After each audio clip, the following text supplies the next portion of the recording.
नमस्कार, सुप्रभातम। आज हम संस्कृत में व्याकरण से प्रारंभ करते हैं। तो व्याकरण में सबसे पहले लेते हैं हम लकार। लकार मीन्स होता है समय, टाइम। समय मुख्य रूप से 3 प्रकार के होते हैं। नंबर 1 वर्तमान काल, जिसको हम संस्कृत में लट लकार कहते हैं। लट लकार मीन्स वर्तमान काल। नंबर 2 भूतकाल, जिसको संस्कृत में लंग लकार कहते हैं। नंबर 3 भविष्यत काल, जिसको संस्कृत में लिट लकार कहते हैं। ये मुख्य रूप से 3 प्रकार के काल होते हैं। हमने पिछली कक्षाओं में भी पढ़ा होगा। संस्कृत में आपके कोर्स में 5 प्रकार के काल हैं। तो 3 प्रकार के काल ये हो गए, वर्तमान काल, भूतकाल और भविष्यत काल। चौथा काल आता है लोट लकार, आज्ञार्थक काल। और नंबर 5 आता है विधिलिंग लकार, यानी कि चाहिए अर्थ में। इस प्रकार से ये 5 काल संस्कृत में होते हैं, जो आपके अभी वर्तमान में कोर्स में हैं। आज हम 3 ही काल के बारे में पढ़ेंगे। इन तीनों कालों में हम नंबर 1 लेते हैं लट लकार, यानी कि वर्तमान काल। अब वर्तमान काल में वाक्य बनाने की दृष्टि से हमें 3 चीज़ों की आवश्यकता पड़ती है। नंबर 1 वचन, नंबर 2 पुरुष और नंबर 3 क्रिया, यानी कि धातु। वचन संस्कृत में 3 प्रकार के होते हैं। अंग्रेजी और हिंदी में 2 प्रकार के वचन होते हैं। अंग्रेजी में जैसे सिंगुलर और प्लूरल, एक वचन और बहुवचन। ऐसे ही हिंदी में एक वचन और बहुवचन। परंतु संस्कृत में वचन 3 प्रकार के होते हैं। नंबर 1 एक वचन, नंबर 2 द्विवचन और नंबर 3 बहुवचन। जो एक संख्या है वो एक वचन, अगर 2 है तो वो द्विवचन और 2 से अधिक है तो बहुवचन। हिंदी और अंग्रेजी में एक होता है तो उसमें एक वचन आता है और एक से अधिक होते ही बहुवचन में चला जाता है। लेकिन संस्कृत में वचन 3 प्रकार के होते हैं, एक वचन, द्विवचन और बहुवचन। इसके बाद में आता है नंबर 2 पुरुष। पुरुष संस्कृत में 3 प्रकार के होते हैं। नंबर 1 प्रथम पुरुष, नंबर 2 मध्यम पुरुष और नंबर 3 उत्तम पुरुष। इस प्रकार से पुरुष भी 3 प्रकार के होते हैं। अब नंबर 3 आता है धातु। धातु मीन्स क्रिया। अब क्रिया किसे कहते हैं? हमने हिंदी में भी पढ़ा होगा, किसी भी काम को करना या होना क्रिया कहलाता है। और क्रिया के बिना हमारा वाक्य अधूरा माना जाता है, क्योंकि क्रिया नहीं है तो वाक्य हमारा पूर्ण नहीं है। इसलिए किसी भी काम का करना या होना क्रिया कहलाता है। इस क्रिया को संस्कृत में बोलते हैं धातु। धातु मीन्स क्रिया। इस प्रकार से ये 3 मुख्य रूप से काल में होती है। अब इसको हम किस प्रकार से व्यक्त करेंगे? तो जैसे हमने पहला लिया लट लकार, यानी कि वर्तमान काल। अब इसमें हमने एक धातु ली पठ। जैसे धातुएं, क्रियाएं अनेक प्रकार की होती हैं, तो सारी क्रियाओं को याद करने की आवश्यकता नहीं है। अगर हम उनमें से किसी भी एक क्रिया को लेंगे तो उसी के आधार पर हम अन्य सभी क्रियाओं का धातु रूप बना सकते हैं। तो यहाँ पर हमने एक धातु ली, जैसे पठ। पठ मीन्स पढ़ना। अब इसको वर्तमान काल में हम लिखेंगे तो यहाँ पर पहले वचन लिख देंगे, एक वचन, द्विवचन और बहुवचन। ठीक इसी के बाईं तरफ पुरुष लिखेंगे, प्रथम पुरुष, मध्यम पुरुष और उत्तम पुरुष। अब प्रथम पुरुष के एक वचन, द्विवचन और बहुवचन किस प्रकार से चलेंगे? तो यहाँ पर अपन ने पट धातु ली है, एक वचन में बनाएंगे पठति, द्विवचन में बनेगा पठतः और बहुवचन में बनेगा पठन्ति। इस प्रकार से ये आपका प्रथम पुरुष रहेगा। अब इस पट धातु की तरह ही अन्य धातुओं के धातु रूप भी हम बना सकते हैं, जैसे चल धातु, वद धातु, बहु धातु, गच्छ धातु, इनके भी हम बना सकते हैं। जैसे यहाँ पर हमने एक वचन में बनाया पठति।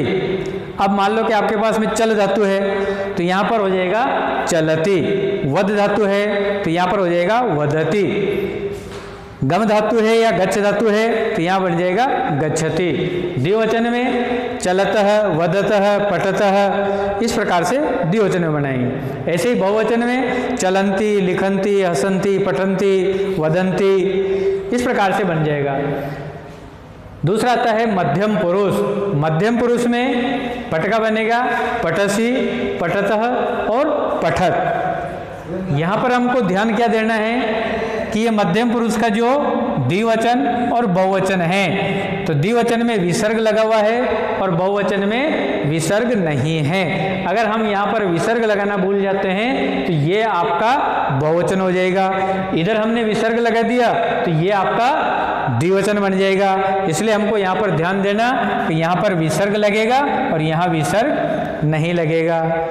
ठीक इसी प्रकार से अन्य धातुओं के धातु रूप भी हम बना सकते हैं। जैसे चल धातु है तो यहाँ चलसी, वद धातु है तो वदसी, लिख धातु है तो लिखसी, हस धातु है तो हससी। इस प्रकार से और अन्य धातुओं के धातु रूप भी हम बना सकते हैं। इसी तरह से द्विवचन में और बहुवचन में बना लेंगे। अब आता है हमारा नंबर 3 उत्तम पुरुष। उत्तम पुरुष में पट धातु का बन गया पठामी, पठाव और पठामह। इसी तरह से अन्य धातुओं के धातु रूप भी हम बना सकते हैं। जैसे चलत का बन जाएगा चलामी, वद का बन जाएगा वदामी, हस का बन जाएगा हसामी, रुद्ध का बन जाएगा रोदामी, आगच्छ का बन जाएगा आगच्छामी। इस प्रकार से और अन्य धातुएं जो भी है उनके धातु रूप हम इस धातु की तरह बना सकते हैं। इसी तरह से द्विवचन में बन जाएगा चलावह, वदाव, भवाव। इस प्रकार से यहाँ पठाम तो चलाम, वदाम, लिखाम। इस प्रकार से हम अन्य धातुओं के धातु रूप भी बना सकते हैं। तो हमें केवल एक धातु याद करनी और उसी के समान उस काल में हम अन्य धातुओं के धातु रूप भी बना सकते हैं। अन्य धातुओं के धातु रूप याद करने की आवश्यकता नहीं है, केवल एक धातु याद कर लेंगे तो उसी की तरह आगे अन्य धातुओं के धातु रूप भी हम बना सकते हैं। तो यहाँ पर जैसे हमने पट धातु के वर्तमान काल में बनाए, इसी प्रकार से ये नीचे 4-5 धातुएं मैंने लिख रखी है। तो इन धातुओं के धातु रूप भी हम इस प्रकार से बना करके अभ्यास करेंगे। जैसे चल है तो यहाँ पट की जगह चलती, द्विवचन में चलतः, बहुवचन में चलंती। मध्यम पुरुष एक वचन में चलसी, चलतः, चलत।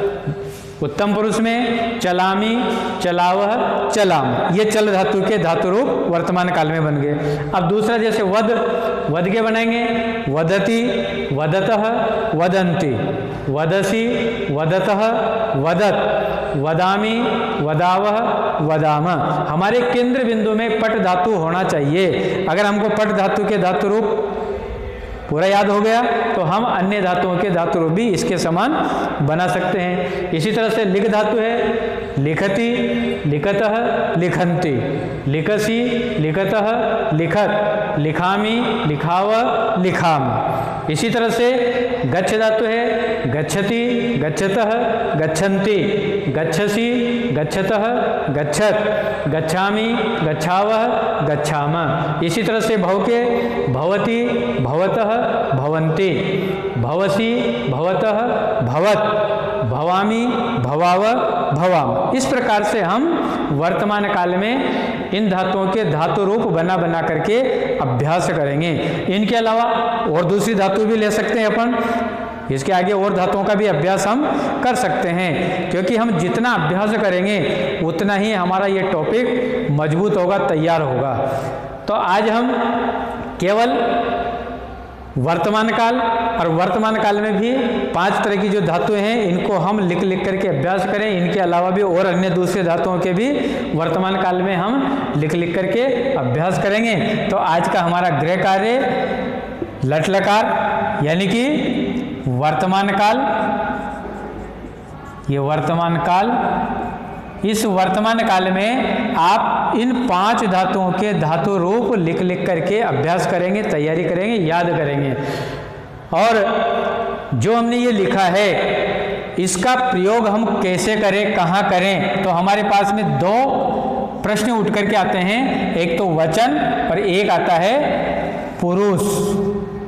एक तो वचन का प्रयोग हम कहाँ करेंगे और पुरुष का प्रयोग कहाँ करेंगे।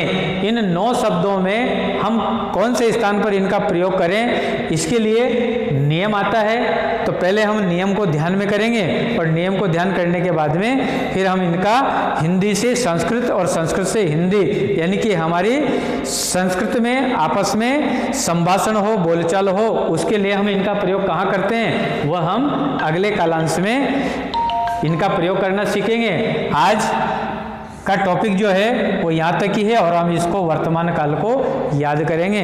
नमस्कार।